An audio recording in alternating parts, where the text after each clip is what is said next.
My name is Zoe Deverell. I'm the Inclusion and Diversity Advisor at Bank of Ireland, and I graduated from UCD with a joint major in Social Policy and Sociology. So I've always been interested in learning more about, I suppose, human behaviour and why we do the things that we do. I know sociology is the study of human behaviour. It's something that's not taught at school. It's something that I really wanted to learn more about. I remember when I was leaving school and filling out my CAO form, I actually didn't really know what I wanted to do.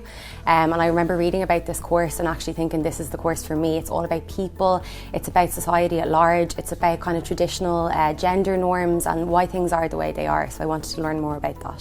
So the social policy I found really interesting. You go into the history of it a lot, which I found so interesting, and kind of the reasons why we have certain legislation in Ireland today. It kind of taught me really how to think critically, because we still have laws in place that I would kind of challenge, and I suppose that's a key element of my role now, is challenging current processes and policies that we have in place and finding ways to make those more inclusive.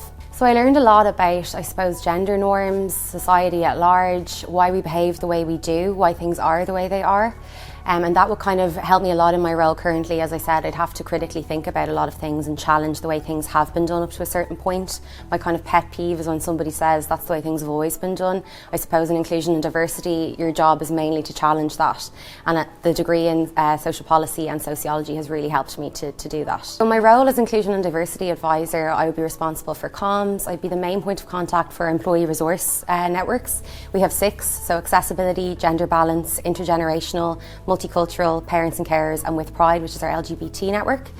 I would be their main point of contact and advocate on their behalf. I would also engage with external speakers and bring them in to do talks for us, webinars, panel discussions and such.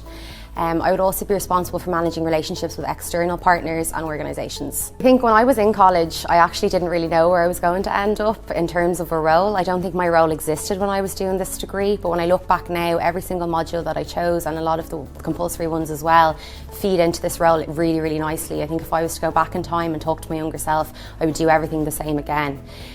Equality, diversity and inclusion is an area that is rapidly growing. I know LinkedIn did some research recently. It's one of the fastest growing jobs in HR.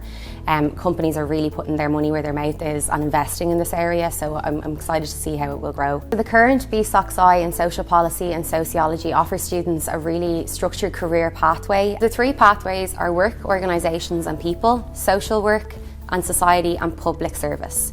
So the pathway that I chose was work, organisations and people, and it's really clearly aligned to the area that I'm in now. It also enables you to go on to further study if that's something that you wish to do. I really recommend this course to students, particularly if maybe you don't know what you want to do, like me, when you leave school. It gives you a really good foundation. In first year you kind of go into social policy and sociology, the introduction of those, and then in second and third year you can specialise further.